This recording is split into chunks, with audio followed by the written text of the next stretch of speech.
Bonjour et bienvenue sur le podcast Le Yoga en vous. Je suis Bérangère, professeure de yoga à Caen et en ligne chez Béré Yoga.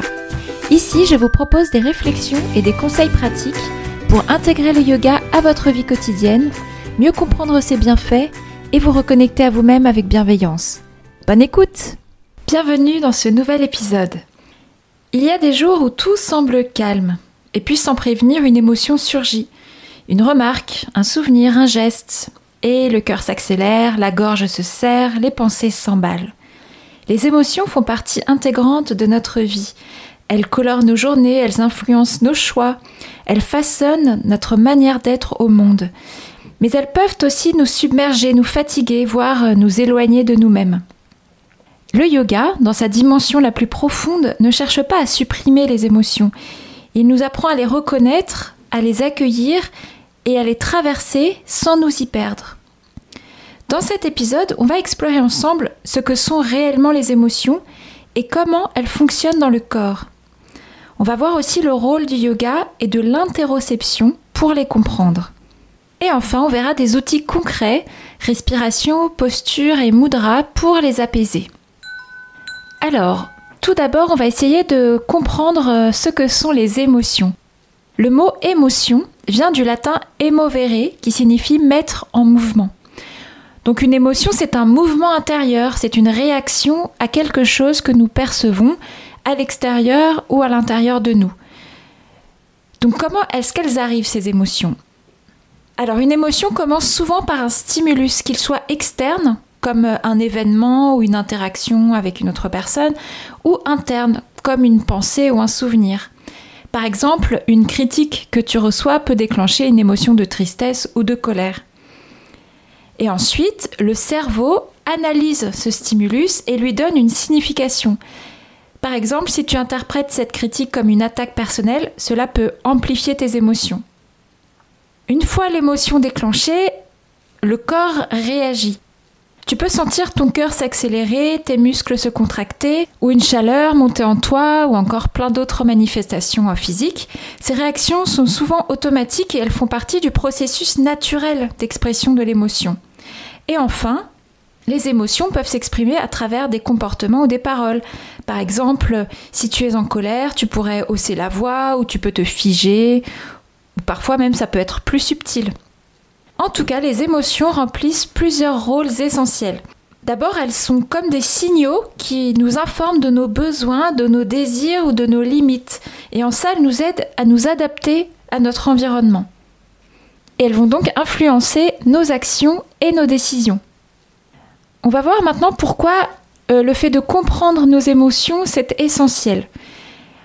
Donc les émotions, même celles qui semblent désagréables comme la tristesse, la colère ou la peur, elles ont toutes une utilité. Elles nous guident et nous aident à réagir aux situations. Par exemple, la joie nous pousse à répéter des expériences positives. La peur nous protège en nous alertant d'un danger. La colère nous signale qu'une limite a été franchie. Quand on accepte le message délivré par l'émotion, celle-ci circule. Mais au contraire, quand on le retient ou qu'on le nie, ce message, eh bien l'émotion se fige, souvent dans le corps. C'est là que naissent les tensions, les blocages, parfois même une fatigue chronique. Et le yoga, lui, nous offre une autre voie, celle de l'écoute sans jugement. C'est apprendre à sentir ce qui est là, sans chercher à comprendre tout de suite, ni à corriger. Juste à reconnaître que le mouvement intérieur fait partie de la vie. Je me souviens d'un cours que je donnais à Suresnes il y a quelques années. Une élève qui venait de temps en temps est venue avec une amie qui, elle, n'avait jamais pratiqué et elle s'est mise à pleurer à la fin du cours. Le cours n'avait rien de particulier, il n'y avait pas de posture spécifique de libération des émotions, ou voilà. Mais en tout cas, ses larmes sont venues. Alors elle s'est excusée, elle était un peu gênée et je l'ai bien sûr rassurée. En fait, elle était très surprise de sa propre réaction. Alors sans doute le cours lui a-t-il permis de relâcher quelque chose que son corps retenait depuis longtemps.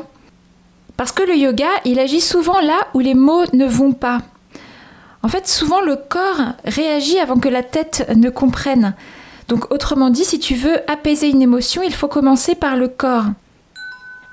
Avant de parler spécifiquement du yoga, je voulais parler de l'interoception. L'interoception, c'est notre capacité à percevoir les signaux internes de notre corps, donc des signaux physiques comme le battement de notre cœur, la sensation de faim, la température corporelle, les tensions musculaires, etc. En fait, c'est un concept qui vient des neurosciences et de la psychologie.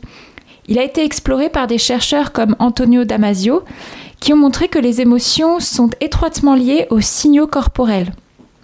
Donc en d'autres termes, nos sensations physiques sont souvent les premières manifestations de nos émotions. Et puis ces neurosciences ont montré aussi que notre capacité à ressentir ces signaux influence directement notre équilibre émotionnel. Donc plus on est capable d'écouter ce que le corps nous dit, plus on régule naturellement nos émotions. Ça c'est super important, je trouve. Alors le lien avec le yoga, c'est que le yoga est une pratique qui nous permet de développer cette sensibilité. Quand tu observes ta respiration, que tu ressens tes appuis, quand tu prêtes attention à la chaleur, au battement de ton cœur, etc., tu vas affiner ton interoception. Tu apprends à reconnaître les signes avant que l'éventuelle tempête émotionnelle n'éclate. Donc le yoga, c'est un espace d'observation qui précède la réaction. Alors sans chercher à effacer les émotions, sans chercher à les faire disparaître, on peut quand même les apaiser aussi grâce au yoga, notamment grâce à la respiration. C'est la clé du système nerveux, la respiration. Quand elle s'agite, le mental suit, il s'agite aussi. Et quand elle s'apaise, les émotions s'équilibrent. Donc tu peux essayer cette respiration simple. Tu vas expirer doucement en essayant de commencer du bas du ventre, juste au-dessus du pubis, où se trouvent tes muscles transverses. Tu observes une légère pause, et puis tu laisses inspirer naturellement en sentant tes côtes s'ouvrir sur les côtés, sans gonfler le ventre. Et tu peux recommencer aussi souvent que c'est nécessaire pour toi. Donc ça va favoriser l'apaisement du système parasympathique et aider à libérer l'espace intérieur. Voilà, et éviter que tu retiennes des choses. On peut parler des postures aussi. Si tu veux retrouver de la stabilité, les postures debout, comme le guerrier 2 ou Tadasana, la posture de la montagne, vont renforcer l'ancrage et la présence. Moi, quand j'ai envie d'exprimer aussi ma colère ou une tension, la laisser sortir, j'aime bien faire la posture du lion, Simasana, ou la posture du bûcheron. Bon, c'est pas très académique, mais c'est une posture dans laquelle on va bien être placé sur nos appuis, on fléchit bien les hanches, puis on va lever les bras en expirant pour en faire un grand « ah » et on imagine qu'on coupe du bois. Voilà. Bon, en tout cas, le plus important, c'est de bouger avec intention, non pas pour faire une posture, mais pour écouter ce qu'elle révèle. Et puis, je voulais parler des mudras. Donc, les mudras, ce sont des gestes des mains qui feraient circuler d'une certaine manière l'énergie, le prana qu'on a dans notre corps. Donc, il y a 3 mudras simples et puissantes pour équilibrer les émotions. Par exemple, Chin Mudra, que tu connais peut-être. Tu tournes la paume de la main vers le ciel et tu joins le pouce et l'index. Et là, ça va aider à calmer l'agitation mentale et favoriser la lucidité intérieure. Donc, c'est vraiment bien pour la clarté d'esprit, la sérénité. Il y a aussi Hridaya Mudra, qui s'écrit Hridaya. Donc là, tu vas mettre en contact le pouce, l'annulaire et le majeur.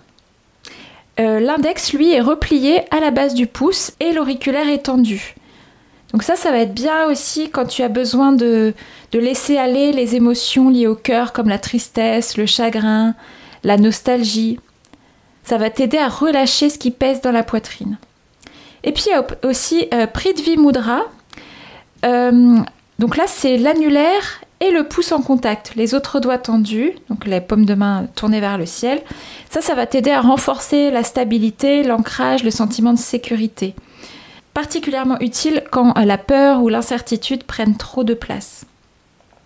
Si tu veux, tu peux les pratiquer en posture assise quelques minutes, en laissant ta respiration redevenir plus lente, plus silencieuse.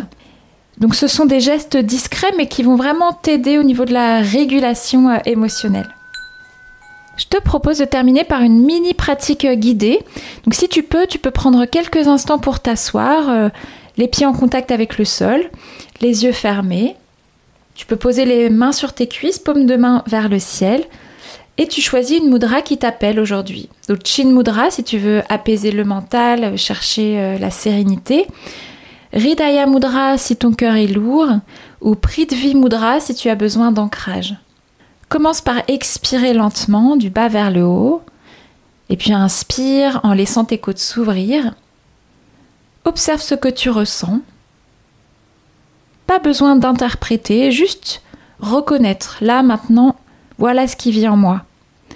Et tu peux te répéter intérieurement quelque chose comme « Je m'autorise à ressentir »,« Je n'ai rien à retenir »,« Je peux rester calme, même au milieu du mouvement ».